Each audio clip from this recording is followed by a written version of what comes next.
A beginner's guide to no-fault divorce. Hey, my name's Mike, and I'm a divorce specialist at Amicable, the legal service for separating couples. If you're going through a separation, you might be wondering if you can have what's called a no-fault divorce. Basically, a no-fault divorce is what it sounds like. It's not about ascribing blame to anyone or having to give reasons. The fact that you're wanting to divorce pretty much is enough for the court's purposes. In order to be eligible for a no-fault divorce, you have to have been legally married for at least 1 year. You have to be residing in either England or Wales under the UK law. You have to make an application to the court, which has a series of steps related to it. No-fault divorce is the only way to divorce in the UK at the moment. Basically what it means is, instead of having to give reasons why you're getting divorced, making the application itself and going through the process meets the legal tests that the relationship has irretrievably broken down. This new system reduces some of the pressures on couples because it allows them to focus just on the things that they need to sort out. Things like financial divisions and who's going to be caring for their children, rather than going back and forth about why the relationship has broken down.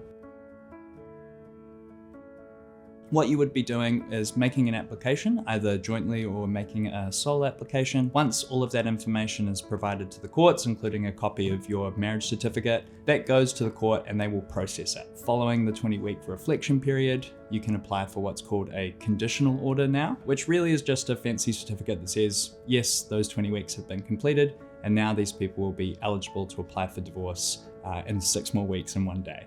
Following the conditional order being granted, that's the earliest date that you're able to apply for a financial order. An order issued by the court that confirms exactly how your finances are going to be split and gives you a full binding settlement, sort of drawing a line in the sand of all of those financial ties. Once the financial order has come back from the courts and it's all been approved, you're then in the best position to be able to apply for the final order for divorce, meaning you're no longer legally married and you can continue on remarry or do anything else that you might want. It is normally easiest if both people are cooperating together because of all of the different stages during the divorce process requiring people to take certain actions. So there are a few reasons why you may not be able to get divorced, so you would not be eligible. Those include if there's jurisdictional issues, so maybe you should actually be getting divorced in another country first. Another issue might be around the validity of the marriage. If it was not a legal marriage in the first place, you wouldn't be able to get divorced. And thirdly, if you already are divorced, of course, you cannot make that application. So for example, if you're divorced in another country, generally speaking, that would be recognized.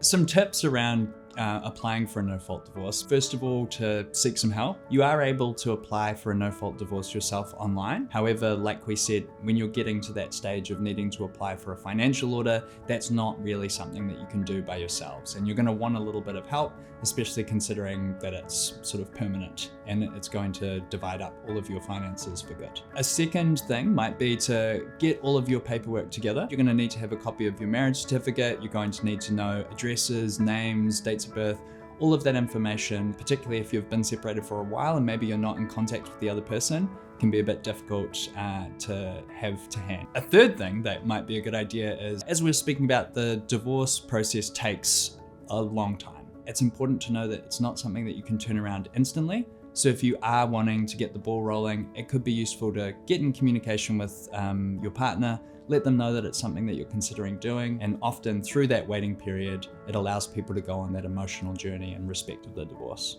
If you have children and going to remain parents forever, and being able to collaborate and focus on the children's needs and thinking to the future is the best way to be able to find the right arrangements for them. If you'd like to have a free consultation with a specialist like me, feel free to follow the link below.